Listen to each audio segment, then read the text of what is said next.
Додека палестинците се борат да ги обноват своите животи во услови на кревкиот прекин на огнот во Газа, председателот Доналд Трамп му даде ултиматум на Хамас, терористичка група назначена од САД, веднаш ослободете ги сите израелски заложници или ќе има, цитираме, пекол за вас.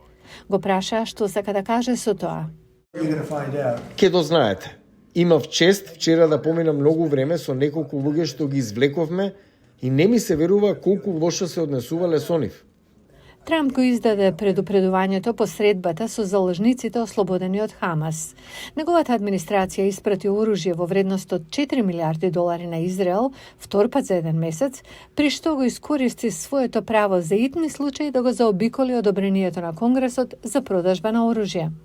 Портпаролот на Хамас рече дека најдобриот пат за ослободување на заложниците е преку преговори за прекин на огнот.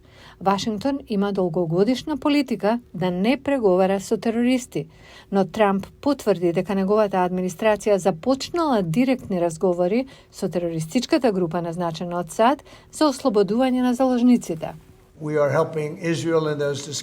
Му помагаме на Израел во тие дискусии, бидејќи зборуваме за израелски заложници. Не правиме ништо со Хамас. Не им даваме пари. Разговорите изгледаат одвоени од преговорите меѓу Хамас и Израел за обезбедување на втората фаза од прекинот на огнот во Газа. Првата фаза заврши минатиот викенд.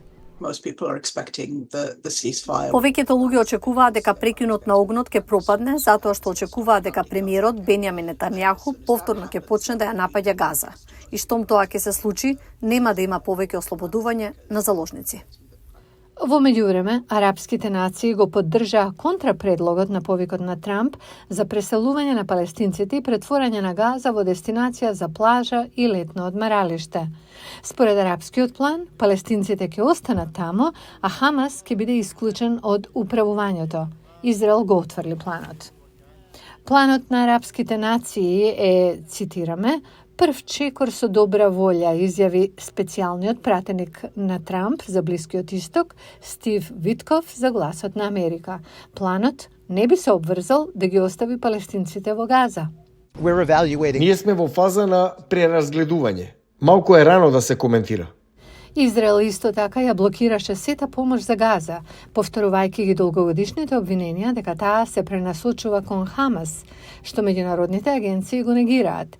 Сега има недостиг на бензин на територијата, што дополнително ги загрозува основните комунални услуги, како што е отстранувањето на отпадот.